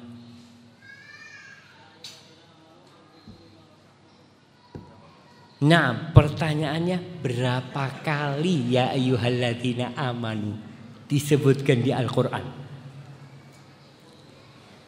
Nah, nggak pernah ngitung kan tuh. Sekarang nggak perlu ngitung, sudah tinggal ditulis di apa? Syekh Google, maksudnya Syekh Google. Enggak, belum jadi Syekh. Ana dimarahin sama Ustadz dulu. Ketika tanya, Syafiq, ente dapat dari mana? Min aina akhadta hadha? Ana ngomong, min Syekh Google. Google sara syekhan, kata dia. Google jadi Syekh, kata dia. Oh Syekh. Nah, dari Google saja kita ngomong. Nah, bukan Syekh Google, jangan disebut Syekh lah antum. Nah, berapa kali ya ayyuhalladzina amanu? Jamaah. Hah? Berapa? Berapa? 4. Masya Allah.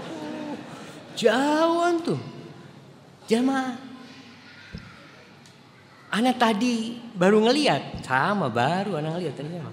Ana lihat di Maktabah Syamilah itu disebutkan 89 kali. Jadi hadiahnya buat ana insyaallah. Kan Ustaz boleh kan buat ana insyaallah. Barakallahu fikum. Iya, kalau lewat ya ayyuhalladzina amanu, ibu-ibu di rumahnya baca Quran ya ayyuhalladzina amanu, berhenti kasih tanda. Bismillah. Al-Quran itu surat cinta Allah kepada hamba-hambanya. Allah memulai Al-Quran itu dengan cinta dan kasih sayang. Allah memulainya dengan Bismillahirrahmanirrahim. Itu mulainya Al-Quran. Dengan nama Allah Ar-Rahman, yang maha pengasih, yang begitu luas rahmatnya. Ar-Rahim, yang begitu Masya Allah dalam cinta dan kasih Allah Subhanahu wa ta'ala. Kita kalau dapat surat dari orang yang kita cintai, kemudian suratnya pakai bahasa Inggris, kita akan cari orang nerjemahkan. Dan itu terbukti. Ada seorang Bangladesh di Medina dapat surat dari pembantu Indonesia. Pembantu melemparkan surat, kan nggak boleh turun tuh pembantunya, pakai bahasa Indonesia. Insya Allah, dia cari orang Indonesia. Wow, tarjim. terjemahkan, kata dia. Masya Allah jamaah. Dia cari orang ketika dia merasa yang mengirim itu orang yang cinta sama dia. Ini bukan masalah, oh berarti pacaran boleh Ustaz. Enggak boleh jamaah. Cuma saya ingin menjadikan bukti orang kalau cinta itu ketika mendapatkan surat dari kekasihnya dan dia tidak faham, dia akan cari penerjemah. Dia ingin tahu apa isinya di sini ini. Bagaimana dengan Allah Subhanahu wa taala yang dia Rahman, Rahim, Wadud, Karim, subhanallah. Maka tolong kalau lewat ya ayyuhalladzina amanu berhenti. Kemudian Ibnu Mas'ud mengatakan, "Lau ta'lamuna dzunubi ma wati'a aqibithnan." Kata Ibnu Mas'ud, kalau kalian tahu dosa-dosaku, enggak bakal ada yang ikut di belakangku, kata Ibnu Mas'ud. Kalau Ibnu Mas'ud mengatakan seperti itu, bagaimana dengan kita? Ustaz, habis ceramah banyak yang ikut. Kenapa? Karena nggak tahu sama dosa-dosanya Ustaz. Ibnu Mas'ud mengatakan, kalau kalian tahu sama dosaku, nggak bakal ada yang ikut di belakangku. Wala hathaitumut turaba ala ra'si. Pasti kalian semua akan ngambil pasir, dilemparin aku dengan pasir. Ini Ibnu Mas'ud mengatakan seperti itu. Walau waditu anna Allah ghafara li dzamban min dzunubi. Aku ingin Allah itu mengampuni dosa-dosaku. Satu dosa Allah ampuni dari dosa-dosaku. Wa anni du'aitu Abdullah ibn Rawthah. Aku dipanggil Abdullah anaknya kotoran, enggak apa-apa. Subhanallah, asalkan diampuni dosa-dosanya oleh Allah Subhanahu wa taala. Orang semakin berilmu jemaah, semakin takut kepada Allah Subhanahu wa taala. Antum tahu dengan Abu Bakar Siddiq, bagaimana ibadah dia?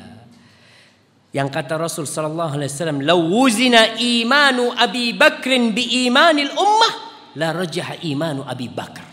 Andai kata imannya Abu Bakar itu ditimbang dengan keimanan umat, pasti lebih berat imannya Abu Bakar As-Siddiq radhiyallahu taala anhu. Subhanallah. Nabi sallallahu alaihi wasallam mengajarkan kepada Abu Bakar agar berdoa di akhir salatnya. Selesai tasyahud apa? Rabbi inni zalamtu nafsi zulman katsira wa la yaghfiru dzunub illa anta. Abu Bakar diajarin doa minta ampun. Bagaimana dengan kita? Subhanallah jamaah. Betapa banyak dosa kita dan kita merasa sudah menjadi orang yang begitu baiknya. Ketika Ibnu Mas'ud mau meninggal dunia pada tahun 32 Hijriah, Utsman bin Affan datang menjenguk Abdullah bin Mas'ud. Utsman mengatakan, "Mimma tashtaki?" Apa yang engkau adukan? Yang engkau keluhkan apa? Biasanya dokter kalau tanya, keluhannya apa? Utsman tanya, "Keluhanmu ini apa?" Kata Ibnu Mas'ud, "Dzunubi." Keluhanku dosa-dosaku yang aku keluhkan. Fama tashtahi, terus apa yang kau inginkan? Ibnu Mas'ud mengatakan, rahmat Rabbi. Yang aku inginkan sekarang rahmat Tuhanku. Qala ala amuruka bi tabib, mau enggak engkau aku panggilkan dokter supaya datang? Apa kata Ibnu Mas'ud? At-tabibu amradani. Zat yang menyembuhkan, dialah yang membuat aku sakit. Rob At-Tabib, dia katakan, dia sebut At-Tabib. Allah Subhanahu wa taala dialah yang memberikan kesembuhan. Dialah yang menyembuhkan segala penyakit. Dia yang buat aku sakit. Enggak perlu kau panggil dokter. Qala ala amuruka bi ata. Kau mau enggak aku kasih apa? Apa yang kau inginkan mau dikasih? Qala la hajata li fihi. Aku enggak perlu sama itu, makasih banyak, kata Abdullah bin Mas'ud. Kemudian meninggallah Abdullah bin Mas'ud radhiyallahu taala anhu. Semoga kita yang hadir di tempat ini bisa mencontoh sedikit dari banyak nasihat-nasihat Ibnu Mas'ud. Paling enggak ya 30% lah kita ikuti nasihat Ibnu Mas'ud. Kita tambah, dibaca lagi, baca sejarah para sahabat ya, supaya keimanan kita ini tambah jamaah. Hadza wallahu a'lam shawab. Apabila yang Anda sampaikan itu benar, itu dari Allah Subhanahu wa taala. Kalau ada yang salah itu dari diri Anda sendiri, Allah dan Rasulnya terbebaskan dari kesalahan itu.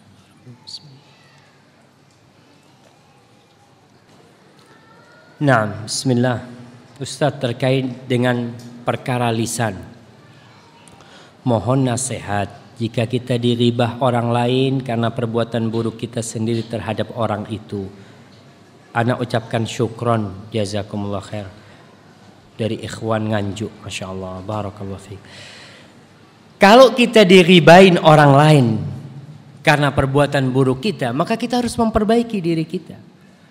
Dan ingat, kita ini nggak boleh ngibahin saudara kita, dia berbuat buruk. Umpamanya kita melihat kekurangan dia, kemudian kita ribain dia, nggak boleh. Kalau kita melihat dia punya kesalahan, kita kasih nasihat. Karena akhirnya kalau kita ribain kita dapat dosa. Awalnya dia yang punya dosa sama kita, akhirnya kita yang berdosa. Orang itu boleh menghibain orang lain dalam rangka melaporkan orang itu kepada pihak yang berwajib. Kita datang melaporkan orang itu. Lalu boleh menghibain orang lain itu dalam rangka kalau ada yang meminta fatwa. Ustadz, suami anak itu seperti ini, seperti itu. Gimana solusinya? Boleh. Kemudian apalagi hibah yang boleh? Kalau ditanya, Ustadz, ana mau menikahkan putri ana sama fulan. Gimana fulan? Fulan? Masya Allah. Kalau pengajian ana sering hadir, cuma sering tidur di tempat pengajian. Seperti itu. Boleh ngomong itu enggak? Boleh. Itu termasuk ngasih tahu dia tentang fulan ini gimana, seperti itu. Baik, barakallahu fikum. Ya, antum bersabar dan antum harus memperbaiki diri kita, diri sendiri. Umar bin Khattab radhiyallahu taala anhu mengatakan, rahimallahu ra'an ahda ilayya uyubi. Semoga Allah merahmati seseorang yang menghadiahkan kepada aku kekurangan-kekuranganku, kesalahan-kesalahanku. Jangan marah sama orang itu. Terima kasih. Terkadang kalau ada orang yang mengkritik kita, yang memburukkan kita mengatakan, oh hasud dia sama anak, iri sama anak. Jangan. Kalau kita dikritik sama orang, kumpulkan tuh kritikan-kritikan dia. Kalau dilemparin orang sama batu, Marola mengatakan kumpulkan tuh batu-batu untuk membangun rumah masa depan kita. Bismillah. Karena kita bisa memperbaiki diri kita dengan kritikan orang lain. Kita kalau sama teman sendiri, teman kita itu selalu menganggap kita baik, jamaah. Ente gimana? Oh masya Allah, ente nggak ada orang lebih baik dari ente. Selalu seperti itu. Tapi cari omongan dari musuh-musuh kita, itu omongannya benar. Karena dia akan tahu mana kesalahan-kesalahan kita. Dipreteli kesalahan-kesalahan kita itu apa? Maka dengan itu alhamdulillah ada yang mengkoreksi kita, itu jadi ladang kebajikan buat kita insyaallah. Barakallahu fikum. Ustadz, assalamualaikum. Saya seorang istri yang ingin bercadar. Sedangkan suami saya mengizinkan tapi ibu saya melarang. Apa hukumnya dan bagaimana sikap saya? Taib.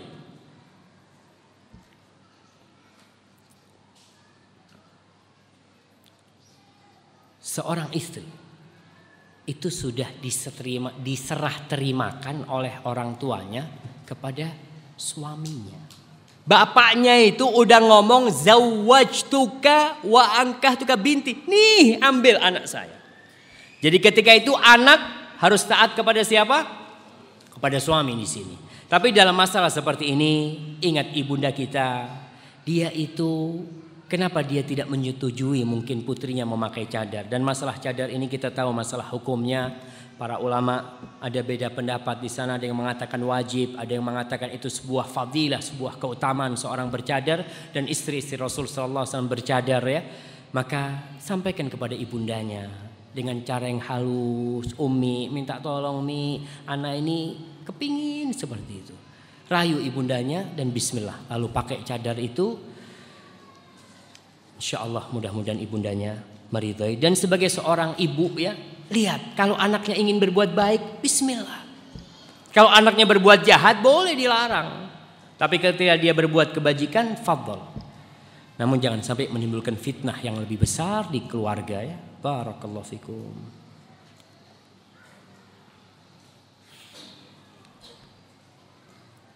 Assalamualaikum. Bagaimana cara menjaga ilmu yang bermanfaat bagi hati dan badan? Karena setiap habis pulang pengajian, ilmu yang bermanfaat itu dikit demi sedikit hilang. Betul jamaah. Makanya nggak ada antum datang kajian pulang langsung jadi ulama gitu, nggak ada. Besok datang lagi tuh. Seperti tadi baterainya HP, subhanallah, antum lihat semakin canggih semakin cepat drop. Coba yang kuno-kuno, masya Allah antum HP kuno itu seminggu nggak perlu dicas. Betul. Sekarang antum zamannya sudah. Antum dari masjid ini masya Allah ngelihat sohib-sohib yang bertakwa semua. Melihat iman bertambah. Keluar rumah, keluar masjid, lihat perempuan-perempuan di jalan. Itu meretelin itu, merotoli gitu. Balik lagi ke masjid, tundukkan pandangan, datang lagi ke rumah Allah Subhanahu wa taala. Dan salah satunya untuk menjaga ilmu kita itu tadi baca Al-Qur'an. Baca Al-Qur'an. Terus istighfar dan berzikir kepada Allah Subhanahu wa taala. Barakallahu fikum. Bismillah, dalam rangka ketaatan kepada Allah dan suami, ana memutuskan untuk mengundurkan diri dari PNS. Mohon nasihat supaya ana lebih yakin dan bisa istiqamah. Syukran. Bismillah, ana izin minum dulu.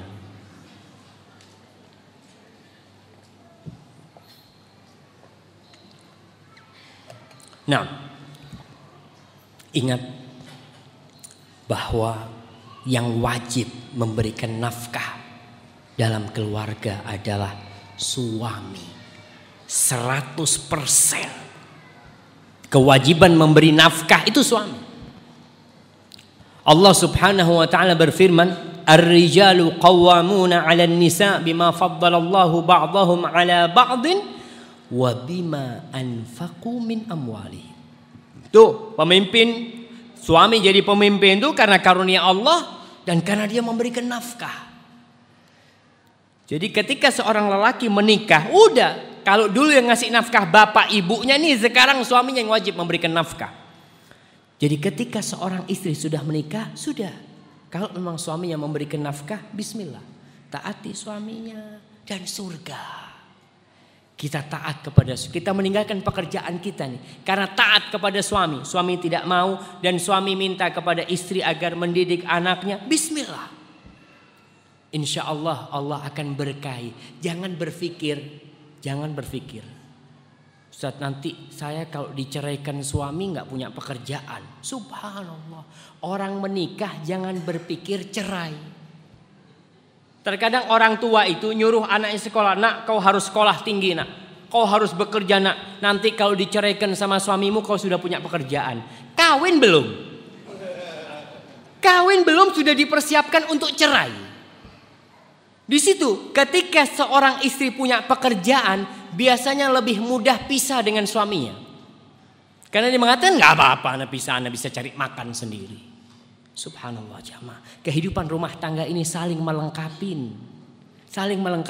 Gak bisa suami jadi istri, istri gak bisa jadi suami. Maka tugasnya udah beda-beda. Kalau sekarang ada yang mengatakan gender itu, para penggiat gender, aktivis gender ya, yang mengatakan ketika wakil presiden kita Bapak Yusuf Kala hendak memberikan 2 jam bagi wanita hamil atau wanita menyusui agar dia boleh telat ke tempat kerjanya. Itu ditentang oleh para aktivis gender. Kata dia apa? Oh, ini termasuk diskriminasi terhadap wanita. Emangnya didik anak itu tugasnya perempuan aja? Tidak, suami juga bertugas didik anak. Iya betul, tapi udah dibagi-bagi tugasnya. Tugasnya suami itu memberikan nafkah. Istrinya ini dijadikan ratu, bukan dijadikan kuli, bukan dijadikan penjaga toko. Subhanallah. Terkadang ada wanita-wanita yang dikatakan masya Allah wanita ini bekerja. Kerjanya di hotel atau di restoran. Apa kerjanya? Anda ingat Ustaz Zainal Abidin dia cerita. Kerjanya cuma bukakan pintu. Monggo. Nanti datang tamu lagi. Monggo. Sampai berpuluh-puluh tahun bisanya cuma monggo. Oh kerja saya apa? Monggo kerjanya. Dia berpikir orang kalau di rumah itu tidak bekerja. Dusta dia. Bagaimana seorang istri yang jadi ibu rumah tangga tidak dikatakan bekerja itu satu kebohongan. Dan ini kedoliman kepada para wanita. Mereka tidak menghargai. Tanyakan. kepada umat. Bagaimana Imam Syafi'i bisa menjadi imam? Ibunya. Kita tanyakan presiden-presiden yang jadi presiden. Kemana ibunya? Ibunya yang menyiapkan anaknya. Jadi kembali kepada urusan mereka, wanita-wanita itu. Wanita itu kesian jamaah. Ketika dia harus bekerja di luar, pulang ke rumah masih harus ngurusin anaknya. Gak mungkin si suami nyusuin anaknya, gak mungkin. Gak mungkin. Perempuan kerja di luar jadi PNS ketika hamil, gak mungkin gantian sama suaminya. Mas, aku kesel mas. Iya, gantian hamilnya gak bisa. Maka di sini rahmat buat para wanita, tugas memberikan nafkah itu kepada suami. Wajib suami. Ketika suami tidak memberikan nafkah, nih si istri boleh minta cerai. Ketika si suami tidak ngasihkan nafkah, maka perlu hati-hati. Jadi tadi ini wanita, insya Allah dengan engkau berhenti dari PNS ini, kalau memang harus ngurusin anak dan taat kepada suami, katakan sami'na wa ata'na. Dan Rasul sallallahu alaihi wasallam pernah ditanya, siapakah wanita yang paling baik? Kata beliau, allati idza nadarta ilaiha sarratka, yang kalau kau memandang dia sejuk hatimu. Baik karena kecantikannya, baik kecantikan asli atau kecantikan bukan palsu ya, dengan dia bersolek, berdandan ya. Itu bikin suaminya senang dengan pakaian-pakaian yang indah. Wa idza amartaha ata'atka, kalau disuruh tuh perempuan taat. Wa idza ghibta anha hafizatka fi malika wa farjiha, kalau kau sedang tidak di rumah, maka dia akan menjaga kehormatan dirinya dan hartamu. Itulah wanita yang paling baik jemaah. Dan insya Allah dunia ini jangan takut ya, rezeki Allah akan turun. Nah, ini Ustadz, kalau bacaan simaan Al-Quran dikirimkan pada arwah yang sudah meninggal, apakah ada tuntunan dari Rasul? Saw. Nih, saw gak ada tuntunannya jemaah. Kalau nulis jangan nulis saw, tulislah sallallahu alaihi wasallam. Berkaitan dengan menghadiahkan pahala kepada orang yang sudah meninggal. Di sini ada dua mazhab para ulama. Al-Imam Syafi'i berpendapat tidak sampai. Karena tadi Nabi tidak mengajarkan. Nabi mengajarkan sedekah, menghajikan orang yang sudah meninggal dunia, mengumrohkan, berkorban. Iya ada tuntunannya. Tapi untuk membaca Al-Quranul Karim tidak ada tuntunannya. Maka Al-Imam Syafi'i berpendapat tidak sampai. Tapi Al-Imam Ahmad bin Hanbal dan Al-Imam Syekhul Islam Ibn Taimiyah rahimahullah dan Syekh Utsaimin, Syekh bin Baz, mereka berpendapat sampai. Tapi perlu diketahui, tidak dengan ritual yang macam-macam, tidak. Ritualnya itu nggak ada contohnya. Ya kita umpamanya, menurut mereka ini seperti ini contohnya, kita menghadiahkan, kita baca Al-Quran, baca Al-Baqarah, ya Allah, baca sendiri, tanpa ritual macam-macam, hitungan hari, hitungan tahun, bulan, enggak. Kita hadiahkan, itu menurut mereka sampai. Tapi kalau dilihat dari kekuatan dalil para ulama ini, dalil Al-Imam Syafi'i yang mengatakan tidak sampai itu lebih kuat. Lebih kuat karena memang Nabi tidak pernah mencontohkan. Itu adalah amalan yang paling ringan. Siapa yang gak bisa baca Al-Quran kemudian dihadiahkan? Maka dengan seperti itu, ya lebih baik kita tidak mengamalkannya. Ini untuk menghadiahkan bacaan kita. Ustaz, selama ini kita tahu nggak sampai. Nah, memang ada pendapat di antara ulama itu, bukan dengan acara ritual yang macam-macam ya, sekedar membacanya. Tapi kalau sudah dengan ritual-ritual ya hukumnya nanti sesuai dengan ritual-ritual itu. Hati-hati, sebagaimana perkataan Ibnu Mas'ud radhiyallahu taala anhu, ikut yang dulu. Bagaimana para sahabat? Apakah mereka menghadiahkan? Apakah Nabi juga menyuruh? Kalau tidak, sudah nggak usah diamalkan. Ketika ada perselisihan antara para ulama, alaikum bi sunnati. Sudah sunnahnya Nabi gimana? Enggak sudah. Supaya kita lebih aman. Wallahu a'lam bishawab.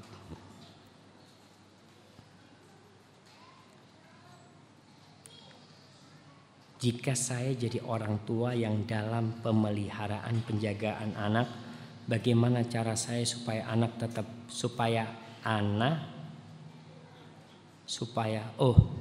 jika saya jadi orang tua yang dalam pemeliharaan penjagaan anak ya. Bagaimana cara saya supaya anak tetap ikhlas, sabar, senang merawat saya. Saya khawatir ia tidak sabar, takut durhaka. Subhanallah nih ya. Ini orang tua. Walaupun dia sudah tua tetap sayang sama anaknya jamaah. Dia takut anaknya durhaka. Itu orang tua. Orang tua ketika sudah sepuh dititipin anak kita ya, anak cucunya dia disuruh gendong gitu kan. Orang tua itu masa akan nolak? Akan nolak. Dia akan gendong. Padahal dia sudah capek gendong kita. Masih kita titipin anak kita, ibu kita suruh gendong kita. Anak kita, subhanallah, zalim kita jemaah. Udah capek dia gendong kita, cukup ya. Sudah biar istri kita yang gendong anak kita atau kita yang menggendong kita. Bagaimana supaya anaknya ini ikhlas ya? Ya berusaha untuk